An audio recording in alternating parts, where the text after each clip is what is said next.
మీ business ఏదైనా మీ ఊర్లో promotion చేయాలంటే ఇప్పుడే సంప్రదించండి సిఎండి న్యూస్.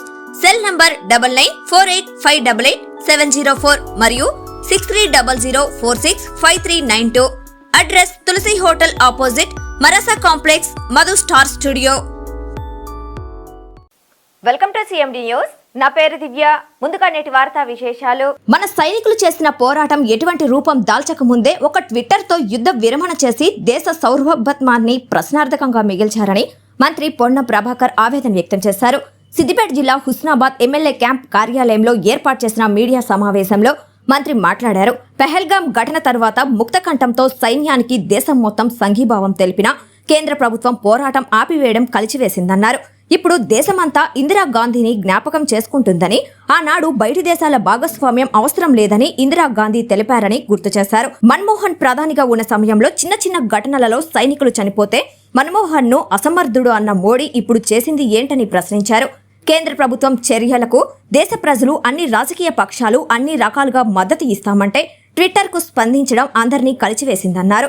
యుద్ధ విరమణ ఎందుకు జరుగుతోందో పార్లమెంటు వేదికగా చర్చలు జరగాలని రాహుల్ గాంధీ, మల్లికార్జున్ ఖర్గే అడుగుతున్నారని, ప్రధానికి దమ్ముంటే పార్లమెంటులో చర్చలు జరపాలన్నారు. ట్విట్టర్ కు ఎందుకు స్పందించారో ప్రధాని మోడీ వివరణ ఇవ్వాలని డిమాండ్ చేశారు.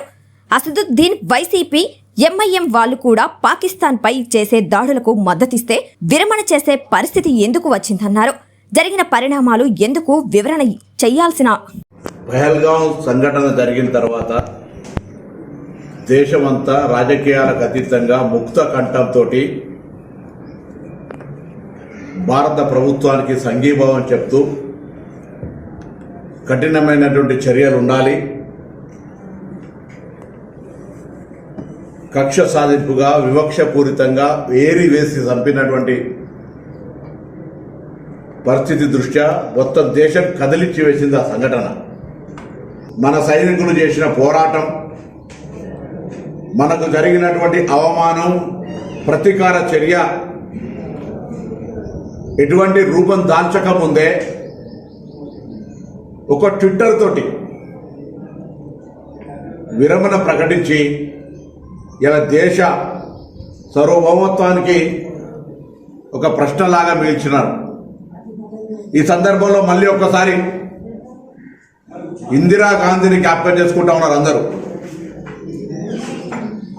ఇందిరాగాంధీ గారు చేసినటువంటి ఆనాడు మా దేశ సమస్యల్ని మేము పరిష్కరించగలుగుతాం, బయట దేశ సమస్య ఇందులో భాగస్వామ్యం అవసరం లేదనేటువంటి మాటలు కోతకు గురై మనం దయాది దేశాన్ని కట్టడి చేసే అంశం లోపల మాటలకే పరిమితమైన చర్యలు ఒక ట్విట్టర్ తోటి ఆగిపోయినాయి ఏంది అనేటువంటి ఒక ఆవేదన ప్రజల్లో కనబడతా ఉంది. ఆనాడు చిన్న చిన్న సంఘటనలు ఒక సైనికులను చంపితే